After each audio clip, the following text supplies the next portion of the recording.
Persuasion is now on Netflix, but will I persuade you to watch it? What is up, Netflix fans? Welcome back to my channel. Based on the novel, Persuasion is now on Netflix, starring Dakota Johnson, and I would love to know, especially if you're a fan of the source material, how did you feel about this film? Let me know down below. We're going to talk about it right now. Living with her snobby family on the brink of bankruptcy, Anne Elliot is an unconforming woman with modern sensibilities. When Frederick Wentworth, the dashing one she let get away, crashes back into her life, Anne must choose between putting the past behind her or listening to her heart when it comes to second chances. And the rating of this movie is actually PG. You think of something like Bridgerton that made a huge splash on Netflix. That is TV mature. This is much more for the families and for the kids if they like romances. So, we'll see. And before we talk about the story itself, kind of the ups and downs of that, I want to talk about the cast because looking at it on its surface, it's a fantastic and somewhat stacked cast. From Dakota Johnson to Henry Golding, starting with Johnson, the lead who plays Anne. She is really good in this setting. I wasn't shocked that she gave a great performance. I know a lot of people, they're not the biggest fans, but I find her compelling, and I found her character,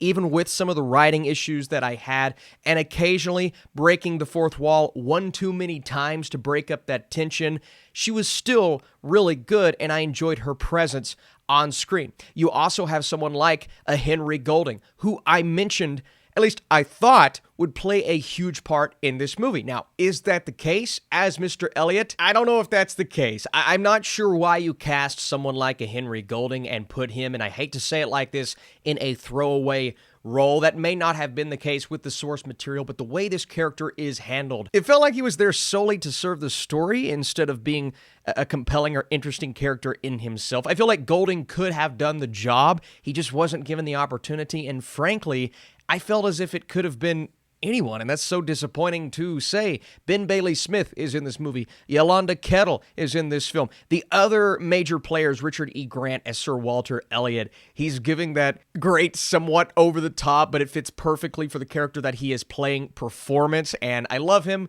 anytime, every time he's in a role like this, so he did a wonderful job. Cosmo Jarvis as Wentworth. Now, this film essentially comes down to that romance, that dynamic, that relationship between Anne and Wentworth. And while Cosmo is a great actor, Calm with Horses, one of the better, more underrated movies of that year, I did not quite feel the charisma that I had to feel.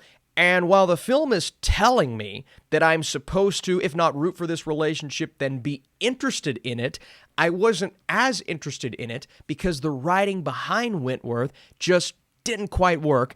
And because of that, the dynamic between the two was more up and down than it needed to be. Again, Dakota Johnson is doing everything she can for this character, but the writing behind the interactions and some of these elements that are surrounded by really good moments and scenes. We'll talk about it here on a technical level here in just a second, but the cat and mouse game that they are playing, that back and forth relationship, anytime we get a scene between the two, there are parts of it where I'm saying, I see why this could work or probably did work in the novel, but something about it is not translating as well in this film.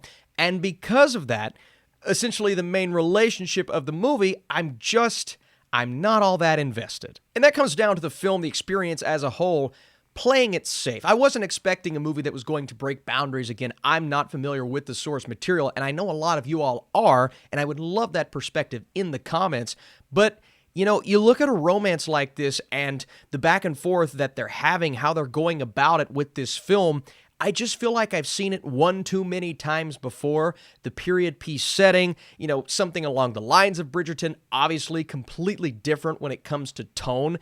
And I like the inclusion of the score here. Not only a modern mentality of our main character, but the modern incorporations of just the style of it all and the music behind the scenes. That works. I thought the cinematography looked great. And the best part about this film, in my opinion, beyond a few really great moments with characters, is capturing that time period, the atmosphere. Like I said, it captures it well. And I felt as if I was there with the characters.